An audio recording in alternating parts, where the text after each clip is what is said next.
2. Introduction. In the previous module you have read about the nature and origins of human language and how it is different from animal communication. You already know about the structures of language system. In this module, we will seek answers to how language is acquired and how do different theoretical positions explain how we acquire and learn language. Further, the module will expose you to the process of understanding and producing language, parts of the brain that support language comprehension and production and so forth. It also presents the nuances of bilingualism and how in everyday life, children and others who speak more than one language are benefited or face challenges on account of it. But before that, let us understand how do we understand language. 3. Understanding and producing language. Psycholinguistics describes language as having a surface structure and a deep structure. When we read something, or listen to or even further produce a sentence, it is called surface structuring. It consists of the symbols that are used in their order. Deep structuring refers to the underlying meaning of the combined symbols. Any sentence can have different surface structures, but they will hold some deep structures as well. Consider the following examples of sentences. 1. Ram ate the cake. 2. The cake was eaten by Ram. 3. Eaten by Ram the cake was. Each of the sentences conveys the underlying meaning that the cake ended up in Ram's stomach. In the sentences above, the syntax of the third sentence is incorrect. But the meaning which is being conveyed in each of the sentences is clear enough and comprehensible. In some of the sentences it has been seen that the single surface structure can give rise to two deep structures. This can take place when people tend to speak and use vague sentences. Let us take an example to further elaborate on this. The police must stop drinking after midnight.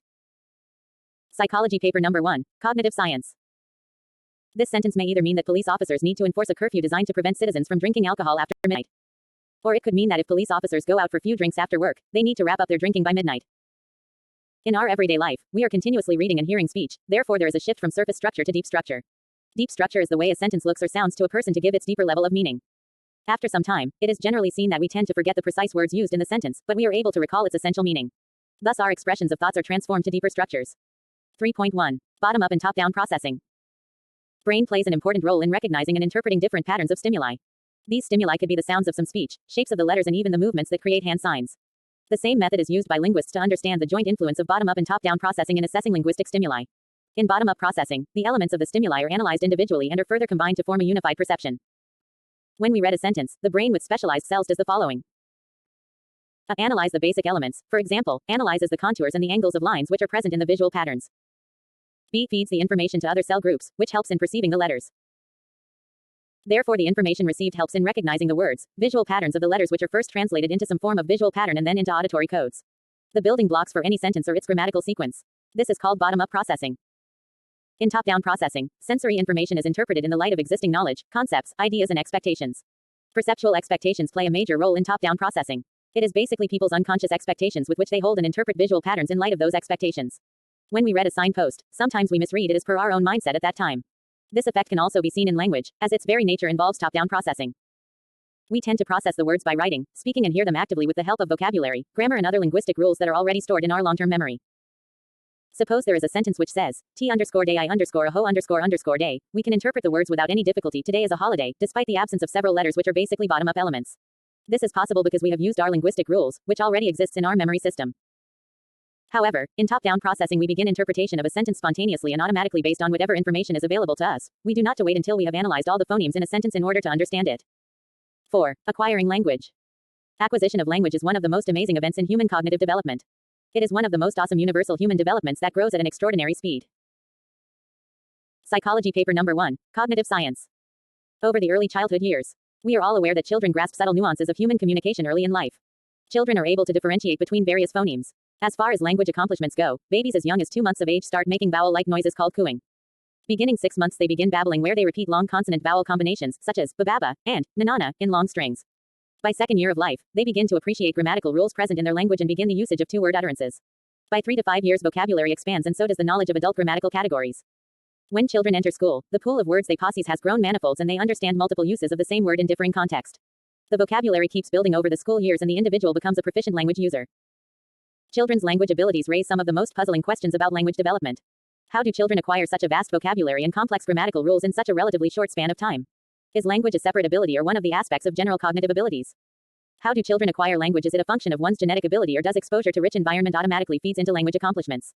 Some of these questions may be addressed as we read through this module. 5. Representation of language. In the previous section we have got acquainted with how language is acquired over time, i.e. how it develops, but we have not examined what makes such a development possible. Each one of us uses language almost naturally, and therefore there is a tendency to assume that language is learned effortlessly by all. But have we tried to give an informed thought to the fact that language has its rules and we are endowed with a unique ability to create infinite number of words and sentences using our repertoire of words and rules that govern those word combinations? The larger question that we will try to address here will be what specific mechanisms help us to acquire language.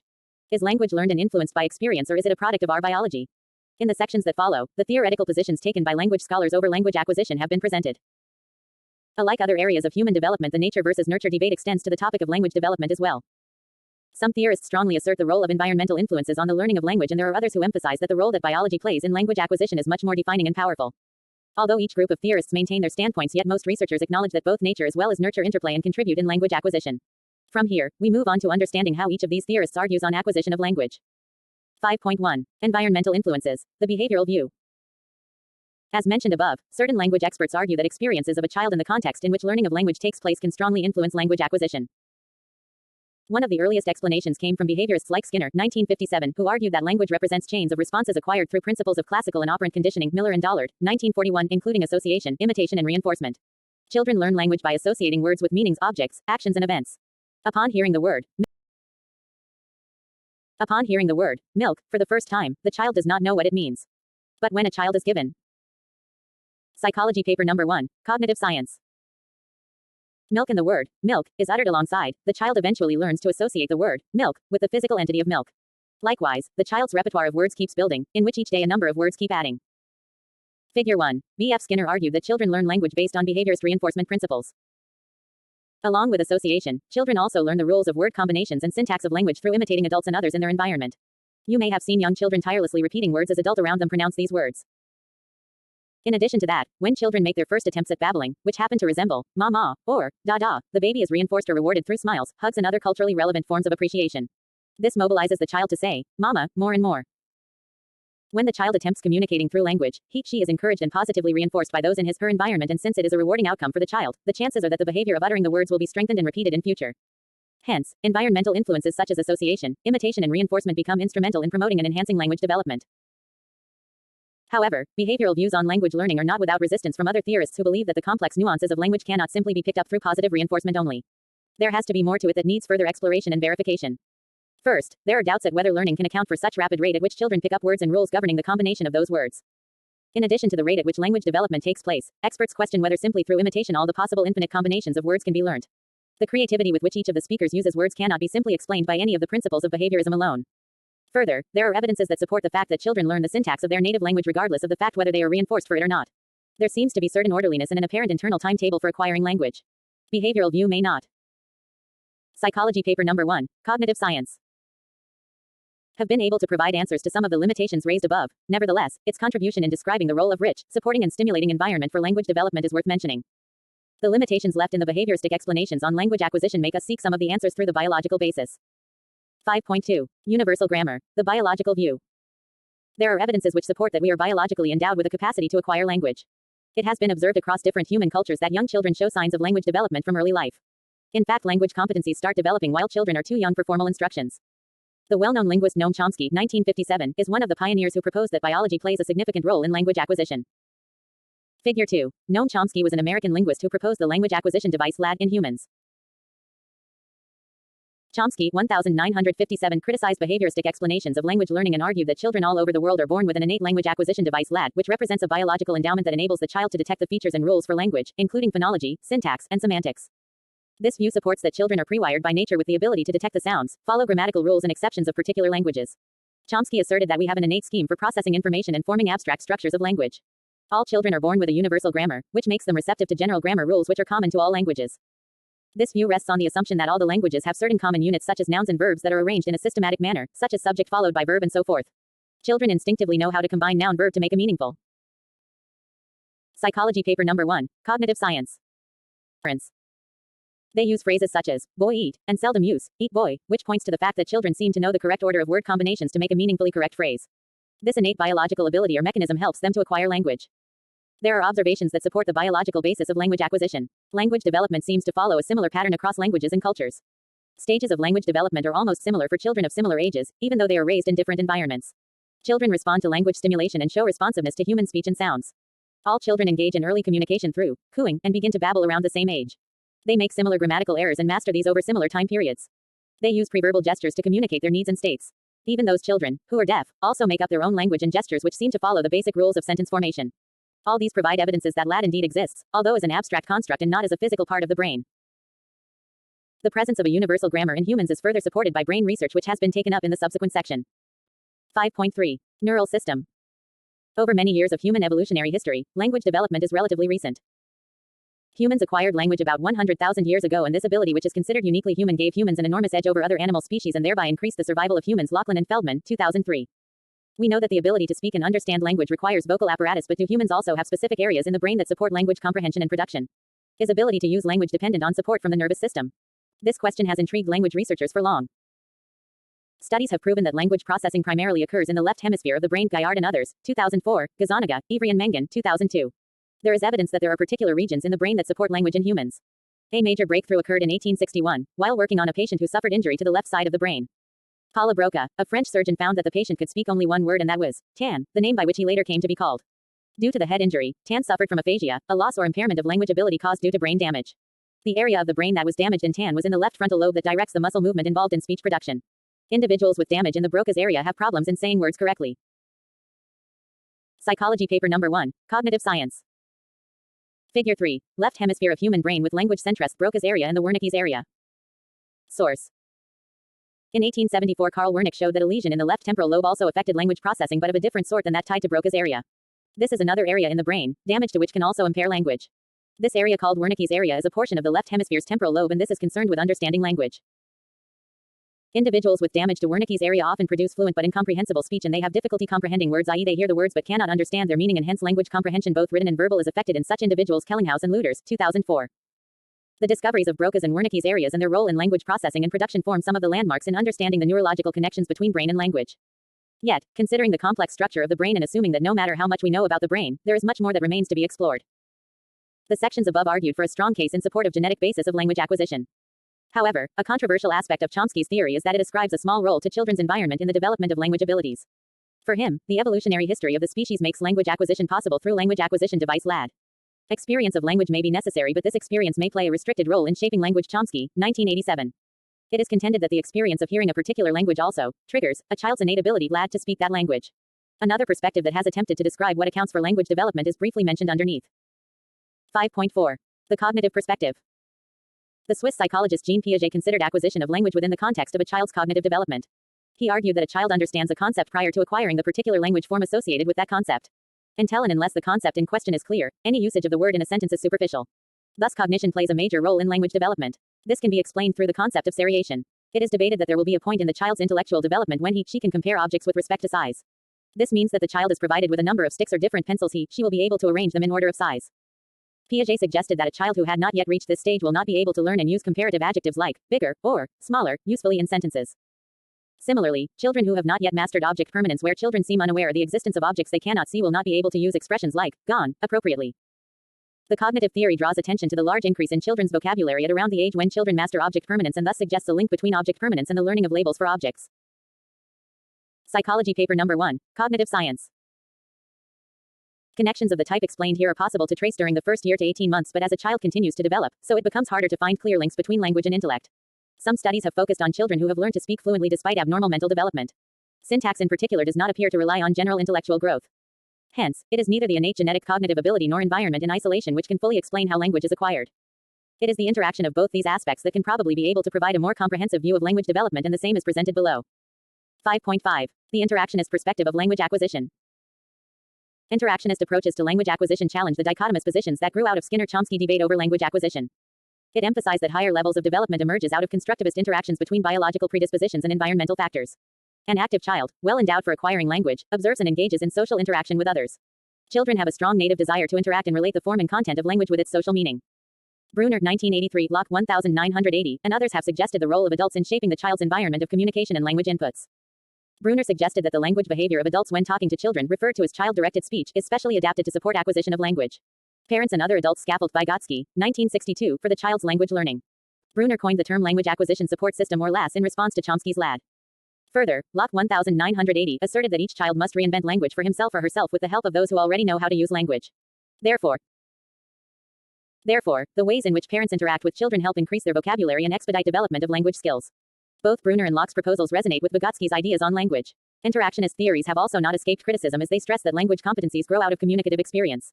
To understand this better, let us try to seek answers to whether there is evidence for a critical period for language learning. 6. Is there a critical period for learning language? Language theorists have struggled to find answers whether there is a critical period for language learning past which acquiring language is challenging. There are atypical cases where children fail to receive language inputs. What happens to the course of language development in such children? Gloden, Meadows and Mylander, 1990, found that deaf children who have never received any speech or sign inputs can invent their own gestural language that reflect the same properties of speech that children with normal hearing acquire. Deaf children invent 1 sign gestures at 18 months and 2 and 3 sign gestures follow these. This is similar to patterns in normal language development. Perhaps an innate language acquisition device dictates this common pattern of development. There may be a critical period during which LAD is open to input. Lenberg, 1967. When children who had no human contact till the age of 5 and were raised up with animals were given inputs for human speech, they typically were unable to learn the phonology of human speech. In 1970s, a child named Jeannie was discovered at the age of 13 in Los Angeles. Curtis, 1977. Jeannie had suffered severe neglect from about 20 months of age. She was isolated in a small closed room with no interaction with the world outside. She did not receive any language inputs from either of the family members. Her father beat her for making any sounds and hence she. Psychology paper number 1, Cognitive Science. Faced a severe deprivation of language environment. When she was rescued, she was tested for language comprehension. It was found that she had no knowledge of grammar. Because she was past her puberty, the critical period hypothesis would predict that when put on a language-rich environment, Jeannie would not be able to learn language. However, when given language inputs, Jeannie started producing single words 5 months after her rescue and 2-word utterances in 8 months. But her grammatical development remained poor and she never practically mastered syntax. In sum, interactionist view proposes that both biological and environmental influences interplay in language development finds more support. 7. Bilingualism. We all know that learning to speak a language is a complex task. Learning to speak 2 different languages seems even more daunting. Based on this, adults sometimes wonder whether being exposed to learning more than one language at early stages of life would be so demanding for a child that it may hamper a child's overall cognitive development. Fortunately, research on language development has proven otherwise. Many people around the world speak more than one language with ease. The growing body of research on bilingualism indicates that parents do not need to worry about having their children learn 2 languages at the same time at an early age. Bialystok and Viswanathan, 2009, Kovach and Meller, 2009, Soros, 2006. It is found that children who simultaneously learn 2 languages reach language milestones at approximately the same age as children who are monolingual. Petito et al., 2001. Research studies in bilingualism claim that bilingual children develop cognitive flexibility. Bialystok and Viswanathan, 2009, and have the ability to shift focus from one task to another. Diamond, 2006, Kovach and Meller, 2009. They have an advantage in solving problems and have better concept formation. Andrio and Karapetsis, 2004, Bialystok, 2001, Hakuda, 1987, Hakuda and Garcia, 1989. They display an advanced understanding of the relative nature of language, that is, that the same object can be called by different names in different languages. An object called table in English can also be called mez in Hindi. However, there is not strong research evidence to purport that bilingualism gives children any added advantage in cognitive performance. Ellen Bialystok, 2001, an expert in bilingualism and second language acquisition, has said that broadly based statements about intellectual superiority are probably excessive and unsupportable. Page 188. Although there is evidence to support the idea that bilingual children have some advantages over monolingual children in some specific cognitive processes. Learning a second language at a young age makes it more likely that the child will speak it without a detectable accent. Asher and Garcia, 1969, and will be proficient at using the language. Johnson and Newport, 1989. 8. Summary. Psycholinguistics describes language as having a surface structure and a deep structure. Behaviorists argue that language represents chains of responses acquired through principles of classical and operant conditioning, including association, imitation, and reinforcement. Psychology paper number 1, Cognitive Science. Chomsky, 1957, claimed that children all over the world are born with an innate language acquisition device, LAD, which represents a biological endowment that enables the child to detect the features and rules for language. Left hemisphere of the human brain has language centers, namely the Broca's area and the Wernicke's area, which are responsible for speech production and comprehension respectively.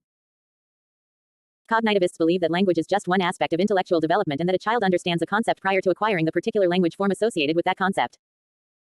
Interactionists emphasize that higher levels of development emerges out of constructivist interactions between biological predispositions and environmental factors.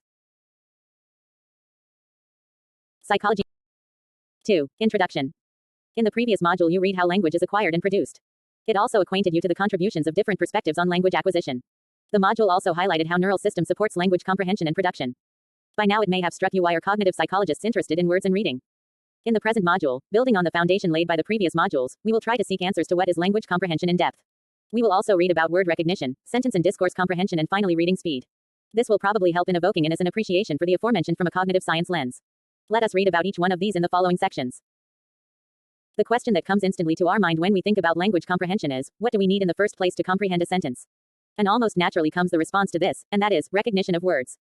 It is true that to comprehend a sentence we need to first recognize the words that constitute that sentence, but this presents only a partial picture. One must also recognize the syntactic relations among the words to build a mental structure of sentence's meaning. In addition to that, we must also grasp the relation between each subsequent sentence and its meaning, individual meaning as well as meaning in relation to the previous sentence. These structures that are built by the reader or the listener often start at the local level of the words and sentences and proceeds towards the global units found in the extended discourse. In building these structures, the reader or the listener not only relies upon the explicitly stated meanings but also infer the implicit or implied meanings. Words are not only used singularly, indeed they may have plurality of meaning. Words and sentences may be used in more than one literal ways and also in non-literal ways such as in metaphors and irony. Before we move towards the nuances of language comprehension, let us first understand word recognition in more detail. 3. Word recognition. The simplest meaning utterance consists of a single word. Beginning from producing a single word, consider the large repertoire of words that people end up possessing ordinarily. Assuming that people know anywhere from 30,000 to 80,000 words, how do they recognize and retrieve the right representation of words so quickly? This question has bothered psychologists and linguists alike, and they have sought answers to this for long. Psychology paper number 1, Cognitive Science. When we talk about word recognition, we mean both verbal and visual recognition of the word. Speech is an age-long capacity of human beings and can be traced to the history of evolution to the humans. Some form of speech and communication was found in almost all human civilizations. However, reading and writing as skills associated with language are relatively newer. Lexicon is the term that language researchers use to mean the entire set of mental representations of words. It is understood as a mental dictionary, a repository of what each of us know about words, what each of these words stand for and how they can be put to use. These mental representations by no case can be restricted to only list of facts about the pronunciation of a word, parts of speech and its meaning, alphabetic order and so on. Rather, to appreciate words we must see words as networks of mental representations. Such considerations have made language researchers believe that word representations as networks comprise of three major components, namely spelling, sound and meaning. When we hear any word, we first respond to the phonology of the word. Later, the distinct domains or features of the word must be identified to make sense of it. To understand this better, think of the features associated with the word dog. When we hear the word dog, we identify the sound associated with it as the phonological features of the word. These phonemes help the speaker to pronounce the word, dog. The orthographic features refer to the letters used to spell a word in the visual format. When one reads a word, the individual letters and the visual shape of the word do not stand distinct and separate, rather they are processed as a whole. Dog does not stand as distinct but as a coherent whole, dog. Along with the orthographic features of the words, the reader must also identify the graphemes used to visually represent the phonemes of a written language. The identification of graphemes, activation of phonological features, recognition of phonemes, morphemes and concepts together contribute to the lexical semantic system. You can refer to the structure of language in the previous modules on language. Words are not only recognized by sufficiently identifying the above-mentioned components. Equally important is the knowledge of the context in which the words are encountered and embedded. We all may agree to it that we form hypotheses and make good guesses about the meaning of words. Palmer, MacLeod, Hunt, and Davidson, 1985, by situating them in the context. Even when critical data is missing or we come across a new word, by closely relating the word to the context, or simply, the words and sentences along with which the new word is used, we make an informed guess about the word. When we encounter a completely different word in a sentence, our memory processes almost instantly flash to us that the word is out of context, and hence inappropriately placed. Thus we are sensitive to word dog. Dog. Psychology paper number 1, Cognitive Science. Meanings. As stated above, merely recognition of words does not complete language comprehension. We also have to comprehend sentences in order to completely understand language. In the section that follows, we will try to understand what it takes to comprehend sentences. 4. Sentence comprehension. How a reader or listener will make sense of a sentence is dependent on both the nature of sentence as well as the listener's language capacities. Complex sentences are harder to comprehend than simple sentences. For instance, affirmative sentences are easier to comprehend than negative ones. Clark and Chase 1972 argue that negative sentences require the reader to engage in more processing than do affirmative assertions. Another dimension of speech that poses challenges in understanding sentences is complexity of voice. Ordinarily active voice is easier to comprehend than passive voice. In addition to that, simple sentences with one independent clause are simpler to understand in comparison to sentences with dependent clauses. Just et al. 1996 found that while comprehending sentences, as the complexity of the sentences increased, the processing time and the probability of answering incorrectly also increased. Text comprehension and understanding is influenced by situational information or instructions. Experiments Anderson and Pickert, 1978 suggest that understanding or encoding textual material is influenced by contextual information that activates a specific type of schema. Walter Kinch 1979 developed influential theories of language comprehension. The model he proposed dealt with the way textual information is understood. It holds that the underlying unit of memory for text material is the proposition. The model states that sentences of greater propositional complexity are difficult to comprehend than sentences with simple propositional structure, even if the surface complexity of the two sentences is about the same. He also made very precise predictions about the effect of certain types of literature on the reading processes. Till now we have referred to words as if each word can have only one meaning. Polysemy is the property of language that a single word can have more than one meanings. Can you think of words that have more than one meaning? Try to use these words into different sentences where their meaning comes out differently. Try to ask your friends what do these words mean in different sentences. Were they able to get the meaning right? Chances are that some of them may have got the contextual meaning correctly. When readers and listeners come across words with more than one interpretation, how do cognitive processes arrive at the right meaning? Along with different meanings, metaphors, ironical and sarcastic statements are also understood even when their literal meanings are very different from their non-literal and intended meanings. With proper context, the non-literal meaning of a metaphor is grasped without first trying the literal interpretation. Glucksberg, Gilday and Brooken, 1982. Young children find it difficult to comprehend the non-literal meaning and they sometimes only get stuck with the literal meaning. Read the following conversation and try to comprehend what sense would a young child make of the sentences if she was to understand it only literally. Mother, I am going to be in train tomorrow night. Child, so where will you have dinner? Psychology paper number 1, Cognitive Science. Mother, I will have dinner over train. And the child starts crying, assuming that the mother is literally going to have dinner on top of the train. This demonstrates that children when very young are not able to understand the complexities of language usage. Two models are important when decoding how conversations are conducted and comprehended. The code model, Sperber and Wilson, 2002, assumes that both speaker and listener share a great deal of mutual knowledge. In the initial stage of communication, speaker, thoughts are encoded in words, the listener must decode these signals to arrive at the thought the speaker originally intended to communicate. The inferential model, Grice, 1975, analyzed communication in terms of intentions and inferences. A speaker intends to inform a listener and the listener infers what the speaker intends. Grice 1971 suggested a person means something by intending an utterance, to produce some effects in an audience by means of the recognition of this intention, p. 58. Sperber and Wilson 1986 state that while communicating people at times use coding and at other time inferential model, they blend both of these for effective communication. Furthermore, just as in a conversation, we speak in a manner that makes the other person understand what we are trying to say, similarly, writers write in a fashion to cooperate with the readers. They write in ways that make the meaning stand out and hence comprehensible. Specifically, writers clearly mark the information that the readers already know, and this provides scope for a shared communication between the readers and the writer. Whenever new information is added, the writers clearly spell out this new piece that they want their readers to grasp. This makes the text easily comprehensible for the readers who link the new information into their structures that contain previous information given by other sentences. When linkages are drawn between previous and new sentences, a coherent whole is constructed about the text in question. This given new strategy, Clark, 1977, in reading thus assumes that writers mark information already understood and information meant to be a new assertion to make readers make correct inferences. 5. Discourse comprehension. According to Foss 1988, structures develop at multiple levels: words, sentences, and discourses. We have already read about words and sentences in the previous sections. In this section, let us briefly read about discourse comprehension. Ever since the word discourse began to be used, the word was interpreted in a number of ways. Here it is important to understand what is meant by the term discourse. Originally, the word discourse comes from the Latin word discursus, which denoted conversation or speech. Johnson Laird 1983 states that discourse occurs when the references in a sentence are locally coherent with one another and when the sentences can be fit into a global framework of causes and effects. Simply stating, discourse is a group of sentences combined in a meaningful manner. Bugrant 1981 suggested 7 criteria that need to be fulfilled by a written or spoken text to qualify as a discourse.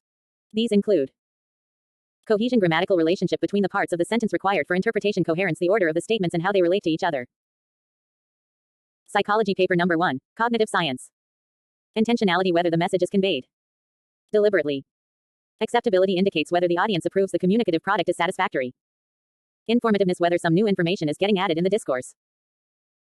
Situationality, circumstances in which the remark is made. Intertextuality refers to the outside world or the interpretation of the schemata. Thus, one must not think that understanding the discourse is restricted to mere processing of the series of sentences. Indeed, it required much more than that. Discourse context and the psychological processes involved in the discourse experiences contribute in the comprehension of the discourse. To comprehend a discourse successfully, one requires making inferences to connect ideas both within, across, local, among sentences, and global discourse among sentences and the world structures. This involves building connections and integration from previous discourse contents that one has previously encountered. Readers' individual characteristics such as individual differences in learner perception, memory capacities, language ability, goals for reading and prior knowledge are crucial in making sense of the discourse. Knowledge about a particular text aids comprehension. For instance, people with specialized knowledge about astrophysics, mechanics of a plane, etc., are likely to comprehend text with technical information in their respective field better than those who have no technical knowledge about that field. Insufficient knowledge limits comprehension because the reader must develop some structures of knowledge about the material as well as encode the information being read. Linguistic cues impact the content of the reader's memory. Lexical cues help to establish coherence among discourse elements. Lexical cohesion denotes links between words which carry meaning, verbs, nouns, and adjectives. Connectors such as between, however, highlight conceptual and logical relations among ideas. Anaphors highlight important concepts from prior texts. Structural features such as syntax and titles headings also help the reader in understanding the discourse. The section that follows elaborates on reading speed and comprehension. You will see the role of linguistic cues, reader characteristics, and context is important in determining reading speed also. 6. Reading speed and comprehension. When we talk about reading, we are all fascinated by reading speed. The other question that one may find interesting is what is reading comprehension and how has it been studied? In this section we will try to read about the same. We know that reading is time-consuming and involves higher-level cognitive skill. It is a skill on which mastering different subjects partially depend. A student who is unable to read efficiently will find it difficult to engage with different subjects. All academic courses require students to read extensively. Reading well demands that one handles words effectively and efficiently. Most people read relatively easy to comprehend material at rate of about 250 to 300 words per minute. Speed reading involves reading at a rate that is 4 times the average rate. There are ways of enhancing one's reading speed without the loss of comprehension. Cognitive psychologists have been intrigued by these claims and investigated the interaction of perceptual processes and higher-order processes of comprehension in working memory during reading. Justin Carpenter, 1980-1992. The interplay of these perceptual and cognitive processes provides insights into the feasibility of reading speed. Psychology paper number 1, Cognitive Science. In order to unravel the role of eye tracking in text processing, let us understand our own perceptual processes while we read this text. When we read, our eyes make a series of movements, and the periods when the eye movement stops momentarily, it is called fixation. Each time we fix our eyes on a word or on part of a word, it provides a discrete input to our visual system. Politzik and Rayner 1989 claim that the duration of most of such fixations range from 200 to 350 milliseconds, with greater variability. The reader gains a series of snapshots of information about this written text as the eyes move across and down the page. In determining how much we can see in a given fixation, a kind of snapshot, Jobelt 1878 found that during reading the eye does not weep across a printed line but moves in a series of small jumps called saccades. Momentary fixations occur in between these jumps. A typical saccade is about 8 or 9 letter spaces. Taking this further, Cattell 1886a tried to discover how much could be read during a single visual fixation and found that reaction time required to identify forms, colors, letters and sentences were related to one's familiarity with the visual material.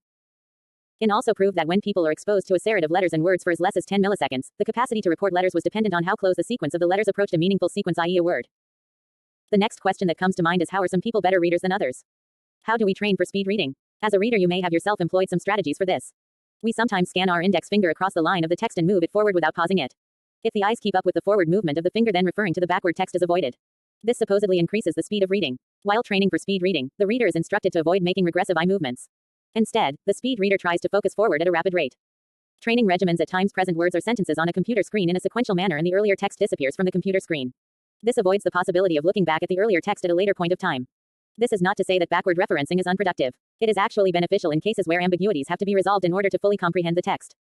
Unfamiliar words, words with multiple meanings and interpretations, and words cannot be understood fully if adequate time and effort are not directed towards them. Words that are frequent, short and predictable in the context of the text are often skipped over altogether. Good readers with large working capacities take extra time to interpret and comprehend the text. Reading fast can result in loss of comprehension and memory for the text. This holds especially true when the text is unfamiliar and difficult to comprehend. However, trained skimming is useful when studying the text to get an overview of the main topics. Also, when using the 3R study strategy of read, recite and review, trained skimming allows one to review the text quickly, identify relevant sections from the text and find passages that require careful and slow reading. Up to this point, we have focused our discussion of the reading processes on the recognition of letters and words. The reason people read is to extract meaning from textual materials. Reading comprehension describes this process of understanding the meaning of written material. To understand this, let us engage with this simple sentence: the table is blue. Due to visual perception and word identification, we receive sensory stimuli that are transmitted to the brain. But this may be devoid of meaning. Given meaning to the text is presumably the purpose of reading. When you read the above given sentence, you may have understood that we are referring to a single table and it is colored blue. You comprehend the meaning of the sentence, and that meaning is about the same that I intended and as most others would understand. Further, to understand reading comprehension better, the process can be broken into stages, which assumes that reading is a sequence of processes that starts with the perception of the written words and leads to the understanding of the meaning of sentences. Justin Carpenter 1987 conceptualized the Psychology paper number 1, Cognitive Science. Process of reading and comprehension as the coordinated execution of a series of stages that include extracting physical features of letters, encoding words and accessing the lexicon and so forth. 7. Summary. When one reads a word, the individual letters and the visual shape of the word do not stand distinct and separate, rather they are processed as a whole. Word recognition is facilitated by familiarity with the words and context of their usage. Complex sentences are harder to comprehend than simple sentences. Active voice is easier to comprehend and affirmative sentences are easier to comprehend than negative sentences. While communicating, people at times use coding and at other time inferential model. They blend both of these for effective communication. The given new strategy in reading assumes that writers mark information already understood and information meant to be a new assertion to make readers make correct inferences. Reading involves interaction between the written symbols and memory processes. Studies of eye fixation indicate that comprehension is influenced by factors such as rare words, integration of clauses, previous knowledge of words and inferences drawn while reading the text. Comprehension in reading is the process of understanding the meaning of written material. 2. Introduction. The spate in the issue of substance abuse across the world has drawn the attention both publicly and scientifically. The increasing prevalence of the same and its hazardous effect has invited attention of almost the entire medical and paramedical fraternity. Nevertheless, it becomes extremely important to understand the biopsychosocial roots of addiction.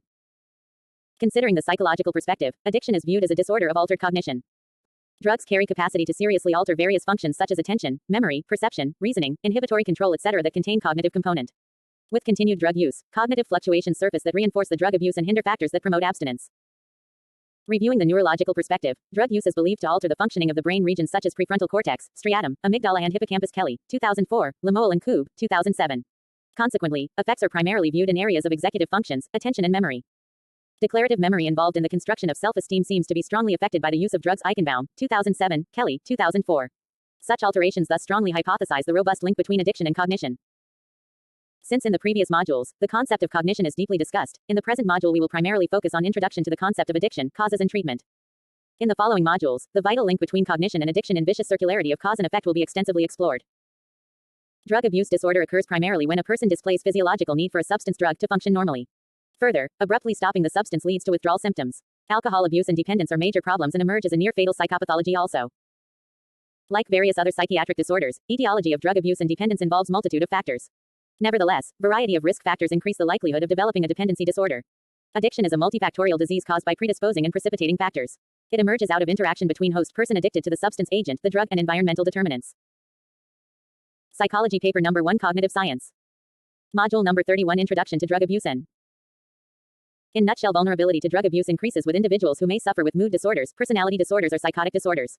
Trouble-free availability of drugs, interpersonal conflicts, serious life stressors, poor self-esteem and cultural norms. Have depression, bipolar disorder, anxiety disorder and schizophrenia. The symptoms, however, may vary and the treatment for the same is mainly eclectic. 3. Concept of AD. 3. Concept of addiction. 3.1 Meaning. The conventional concept of addiction is characterized by tolerance, withdrawal and cravings. It is recognized by a person's heightened and habituated need for a substance. While in some cases addiction achieves a devastating pathological extremity, it actually represents a continuum of feeling and behavior more than it does a distinct disease state. Jaffe, 1980, defined addiction as a behavioral pattern of drug use, characterized by overwhelming involvement with the use of a drug, compulsive use, the securing of its supply, and a high tendency to relapse after withdrawal. The hallmark of addiction is the addicted individual's willingness to sacrifice everything, to the point of self-destruction, to take the drug. A range of factors influence an individual's susceptibility to addiction. Cultural and historical variants prove to be the most potent, followed by biological and personal factors. Addiction is thus a primary, chronic, neurobiological disease with genetic, psychosocial and environmental factors influencing its development and manifestations. The 4 C's of addiction. Loss of control over use. Continued use despite knowledge of harmful consequences. Compulsion to use, craving. 3.2 Addictive behavior. An addictive behavior represents any activity, substance, object or behavior that becomes the major focus of a person's life, thereby hampering the normal day obligations. Addictive behavior is primarily based on the pathological need for a substance or an activity that may involve the abuse of substances such as nicotine, alcohol, cocaine alike. Such a form of behavior is both pervasive and destructive. It is undertaken mainly to alleviate the pain and agony deriving from certain emotions and eventually leads to dependence. Psychology paper number 1 Cognitive Science. Module number 31 Introduction to Drug Abuse. Tolerance is a psychological state that happens after prolonged use of the substance. It is the stage where impact of drug reduces and therefore, the need to increase the quantity of drug emerges. The threshold of impact increases, which enforces the individual to consume more and more of the substance. Withdrawal refers to the stage where the individual quits the consumption of the drug and exhibits physical, cognitive and behavioral signs, also commonly termed as withdrawal symptoms. 4.1 Drug concept. The World Health Organization (WHO) defines drug as any substance that carries the potential to alter physical, cognitive or behavioral functions in an organism.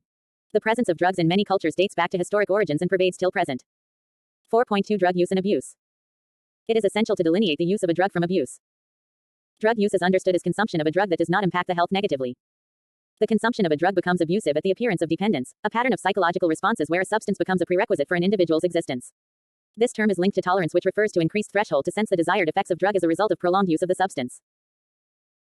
In case of absence of drug, the individual experiences withdrawal symptoms such as tremors, sweating, anxiety, dryness of mouth, etc. The nature and magnitude of these symptoms may differ depending upon the substance characteristics. All in all, dependence can be inferred as overall adaptation of the individual to the presence of the drug and expression of withdrawal symptoms in its absence. Psychological dependence on the hand appears to be more serious and deals with emotional consumption of the subject.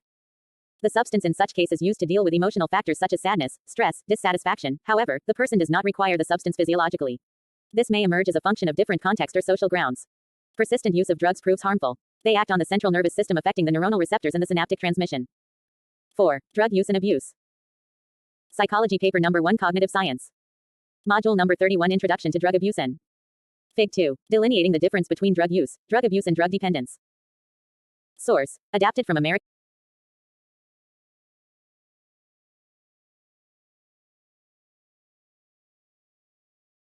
Source. Adapted from American Psychiatric Association, DSM-IV, TR 2000. 5. DSM Criteria for Substance Dependence and Substance Abuse Disorders. 5.1 Substance Dependence Disorder. It refers to a pathological pattern of substance use leading to clinically significant distress or impairment, as manifested by at least 3 of the following occurring within a period of 12 months. A. Tolerance, referring to increased threshold of seeking pleasure derived from a substance, resulting in enhancing the quantity of consumption of substance. B. Withdrawal is manifested by either the characteristic withdrawal syndrome for the substance or same or closely related substances taken to relieve or avoid withdrawal symptoms. C. Quantity and frequency of consumption increases with time and exceeds the intended Calculation. D. Failure to reduce or stop the consumption of substance. E. Great degree of investment in arranging for the substance even on cost of other more important needs. F. Reduction in social and recreational activities as a result of substance use.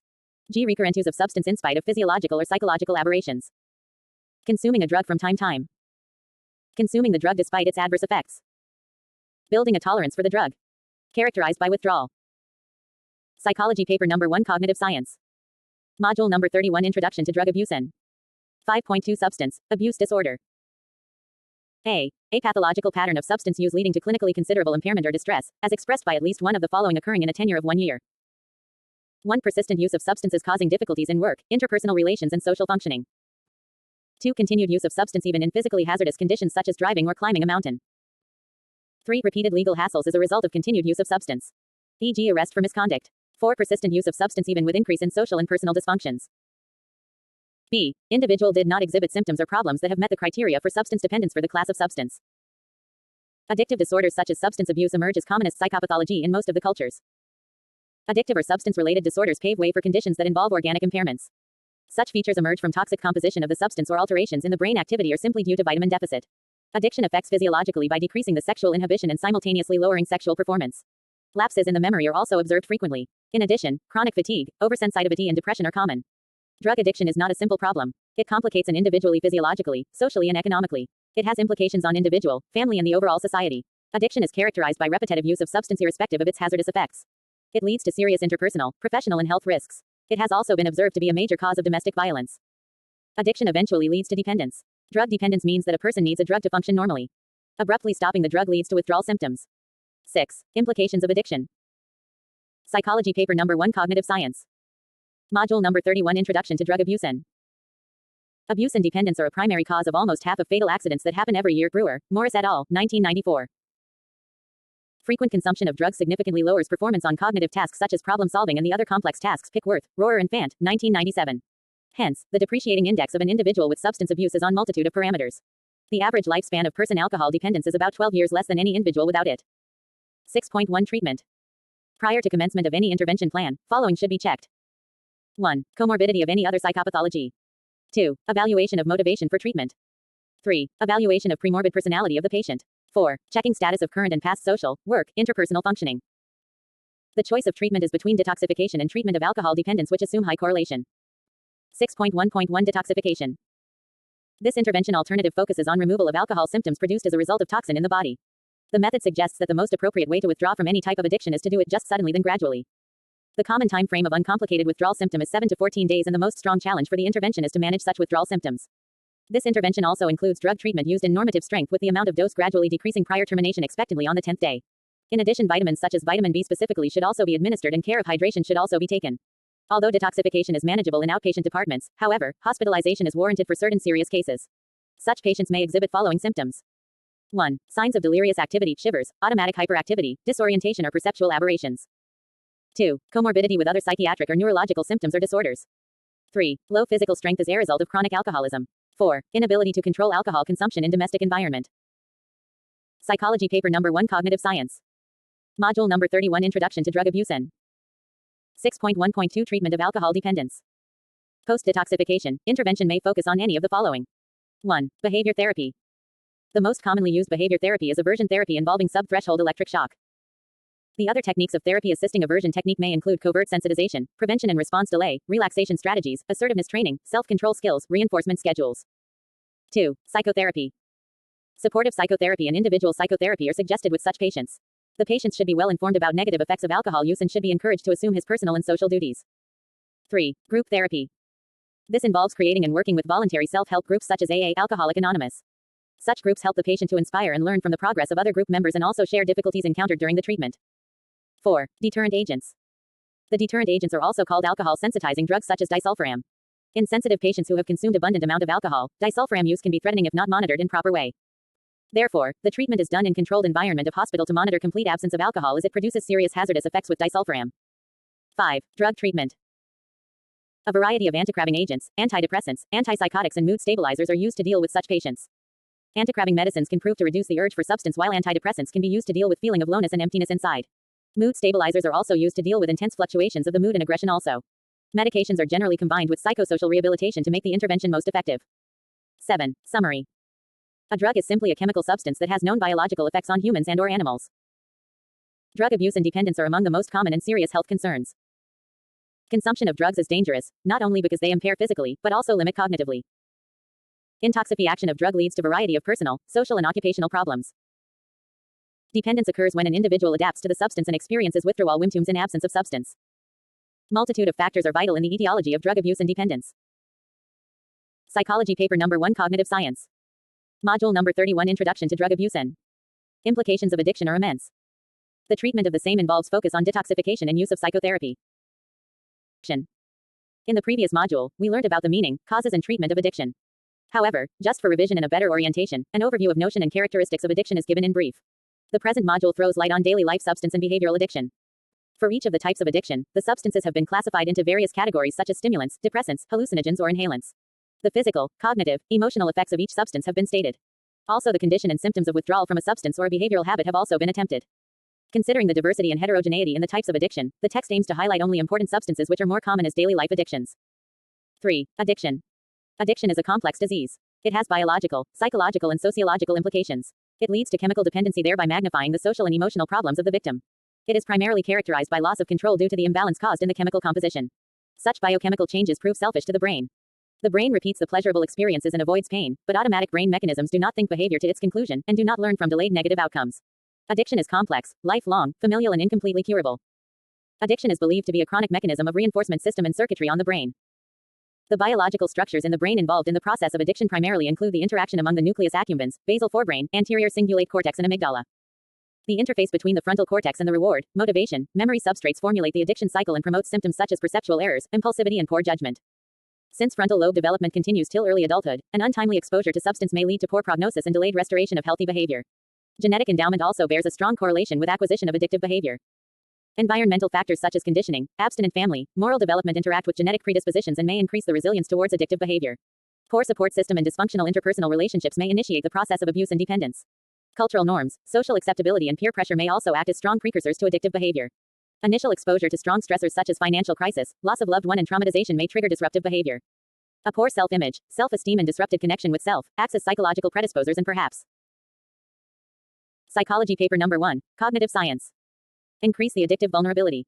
Comorbidity with other psychiatric disorders such as depression, sexual disorders. Mood disorders increases the prevalence and magnitude of the abuse and dependence behavior. Addictive behavior is typified with symptoms such as inability to persistently abstain, lack of behavioral control, loss of interpersonal and occupational functioning, increased craving for the substance, and an inappropriate emotional response. Specific cognitive symptomatology includes altered judgment for cost and benefits of addictive behavior, mental preoccupation with the additive substance, cognitive error of neglecting substance addiction as a potent cause of misery in all spheres, self-serving bias, selective attention and memory for substance abuse. Emotional changes as a result of addiction include heightened emotional agony, greater susceptibility to stress, confusion in identification, distinguishing and expressing feelings, increased emotionality after consumption of substance, relief from negative emotional states, dysphoria, greater perception of positive emotional states, euphoria, etc. The treatment of addiction aims at reducing the frequency of consumption, abstinence from substance, preventing relapse, increased periods of remission, stress management during the remission periods. The treatment modalities include pharmacological therapy combined with psychological intervention with a focus on psychosocial rehabilitation. 4. Daily life substances. 4.1 Substance addiction. Substance addiction is classified in DSM-IV trail substance-related disorders, which are further categorized in substance abuse disorder and substance dependence disorder. Substance dependence may involve maladaptive pattern of substance use causing clinically significant impairment or distress over a period of 12 months as manifested by 3 or more of the signs such as tolerance for the substance, experiencing withdrawal symptoms, increased consumption of the substance, inability to control the urge for the substance, heavy time and money investment in procuring or using the substance, decline in social, occupational, interpersonal functioning, and continued use of the substance despite experiencing its harmful effects. On the other hand, substance abuse may also involve maladaptive use of the substance causing clinically significant impairment over a period of 12 months in one of the areas such as continued substance use in case of recurrent occupational, social, financial losses, persistent use of the substance in case of anticipated physical damage, and legal complaints as a result of substance use.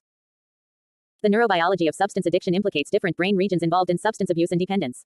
Rewards pathways are involved in abuse of the substance and thalamus, brainstem are engaged in casing dependence of the substance.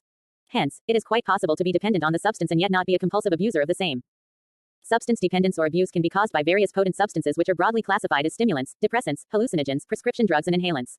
Each of the categories involves substance that produce the desired effects on the brain.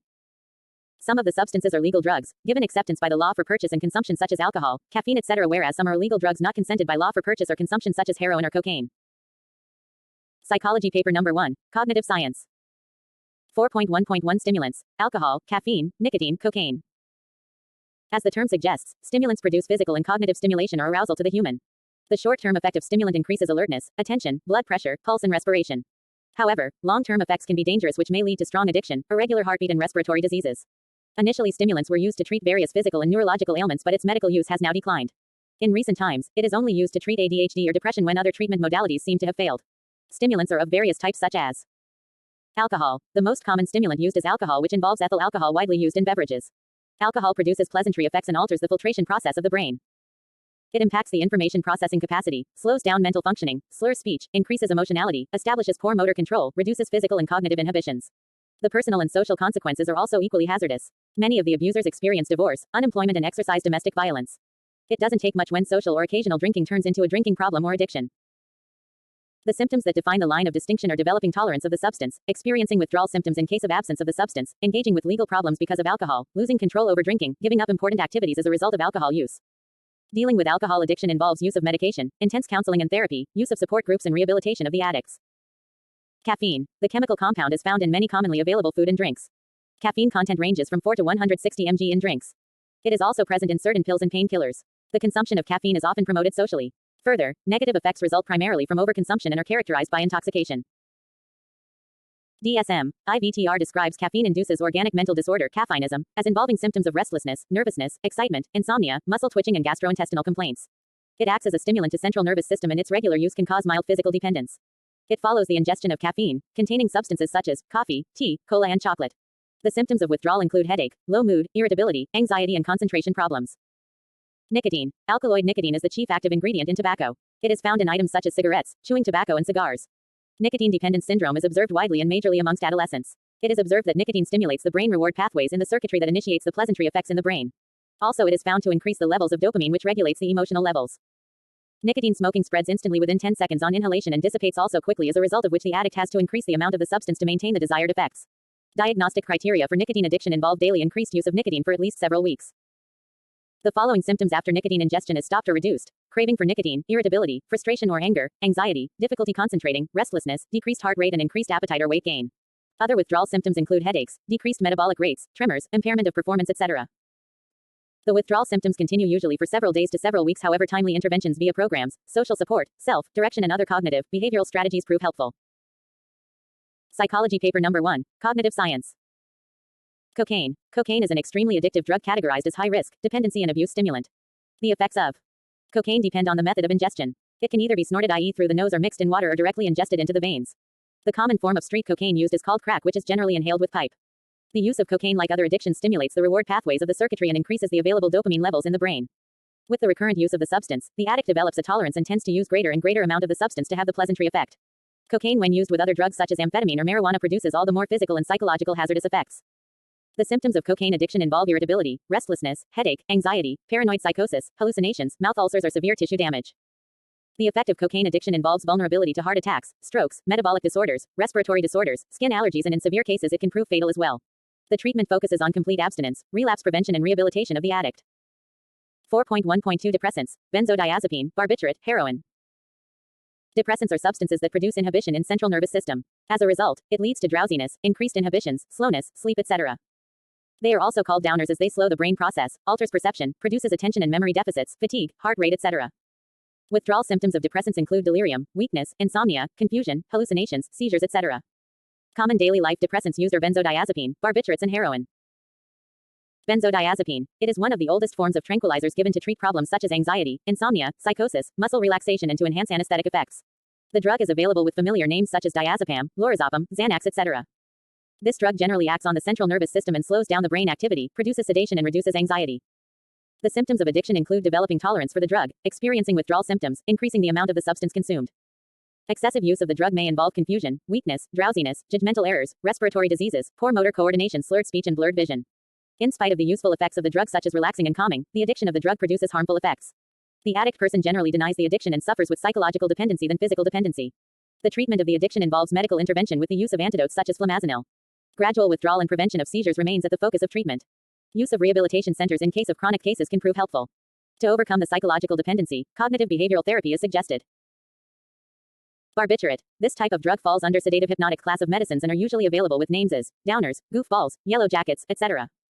These medicines were initially used by doctors to produce relaxation and improve sleep disturbances.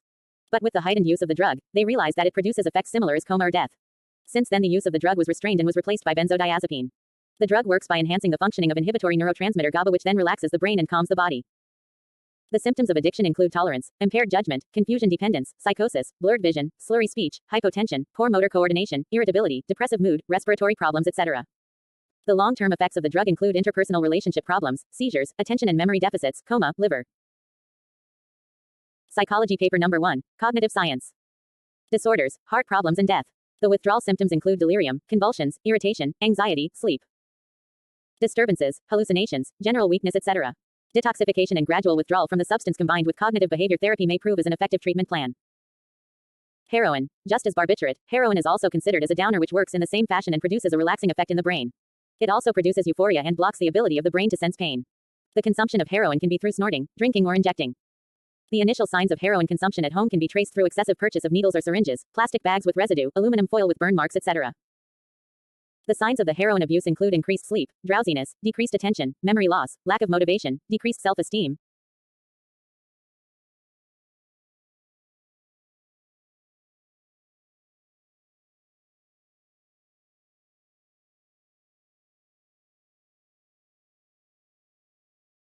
The signs of the heroin abuse include increased sleep, drowsiness, decreased attention, memory loss, lack of motivation, decreased self-esteem, disorientation, dry mouth, weight loss, runny nose, amenorrhea in case of women, etc.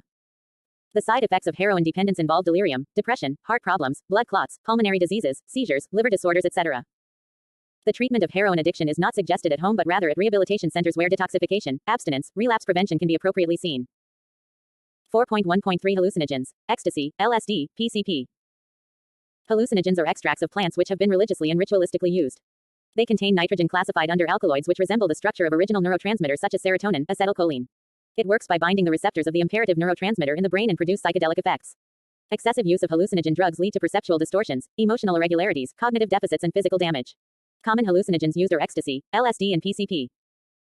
Ecstasy. The drug is both a hallucinogen and a stimulant popular among young adults. It was patented in 1913 and further evaluated and tested during the 1970s and 1980s as a potential medication for the use and treatment of a wide range of psychological conditions.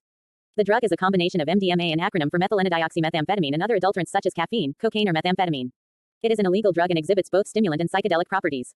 The drug works by altering the working of neurotransmitters serotonin and norepinephrine in the brain. Ecstasy has been associated with personality characteristics of impulsivity and poor judgment. Morgan, 1998. Such users have been found to be more likely to use marijuana, engage in binge drinking, and smoke cigarette and have multiple sexual partners.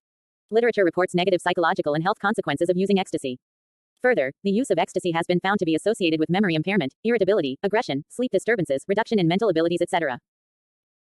LSD, lysergic acid diethylamide. It is one of the most common mood-altering drugs. It was found in 1938 and is obtained from lysergic acid, fungus stuck at rye or other plants.